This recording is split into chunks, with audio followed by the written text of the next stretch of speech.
Well, hello, everybody. Pastor Bob coming back at you on this New Year's Eve. I hope you are all having a wonderful day and that you're going to have a fantastic New Year as we usher in 2022.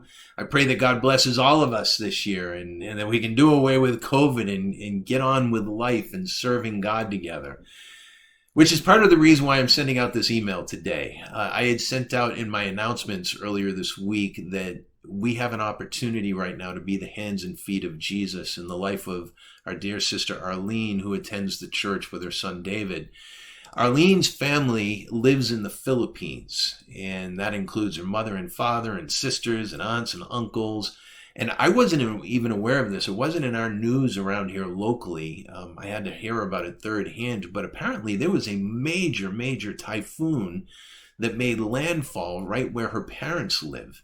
This thing was the equivalent of a Category 5 hurricane, meaning that it had sustained winds north of 160 miles an hour when it made landfall, and it just absolutely devastated their community. I just want to show you here in this video, I want to show you the pictures, and you can see the devastation. Fortunately, Arlene's family was not injured, but that wasn't the case for everybody who lived there. I guess, early estimations are that up to 500 people were killed.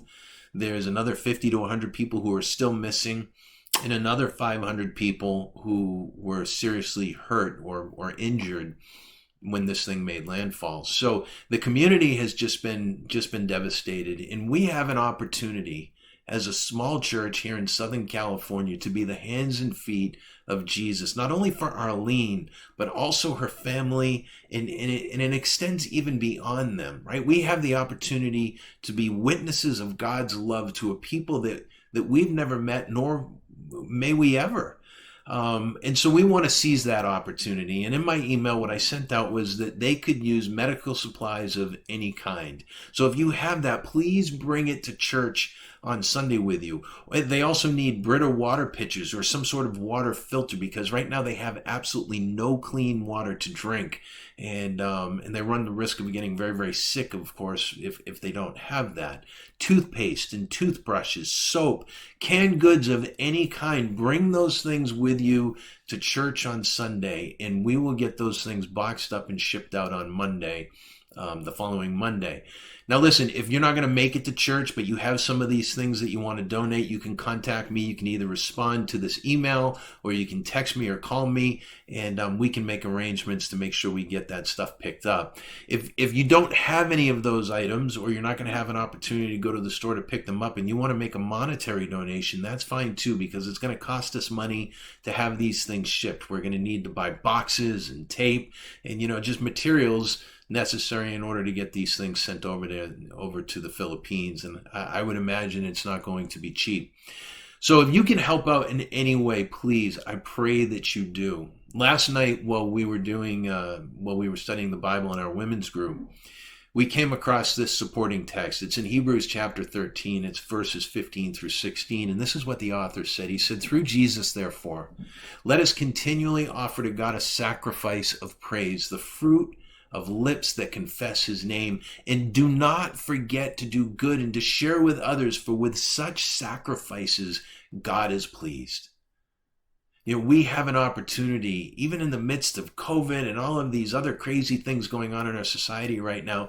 In this moment, we have an opportunity to do good and to share with others whose lives have just been torn apart. And so I pray that you listen to this, you hear this, that God moves upon you, and that you act upon it. And at the end of the day, I look forward to hearing from Arlene how your gift of love affects these people that live so far away.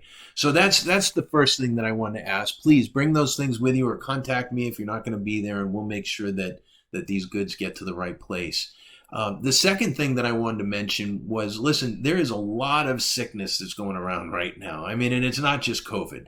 It seems like everybody I'm talking to right now has some sort of cold or stomach flu or something going on. I talked to Kim Eves just a little bit ago, and that poor thing was so sick with a sinus infection. I felt terrible for her. I've had those, and they are absolutely miserable.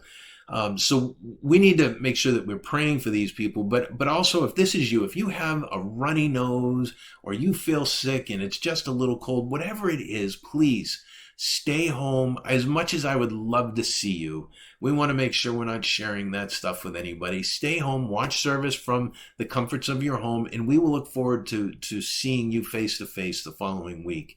It just seems like there's a lot of, it's that time of year, right? There's a lot of sickness that's going around, and we want to make sure that if we catch something, we're not giving it to others. So please honor your brothers and sisters with that. Honor me with that, and we'll all stay healthy and strong. And I very much appreciate you for it. So with that, again, have a wonderful, wonderful night tonight. Have a happy New Year. Stay safe, stay healthy, and as always, make sure that you are keeping God at the forefront of your mind and in the middle of your heart. And I love you all. I look forward to seeing you on Sunday, whether it's in person or online, and worshiping God with you. Have a great night, everybody. God bless.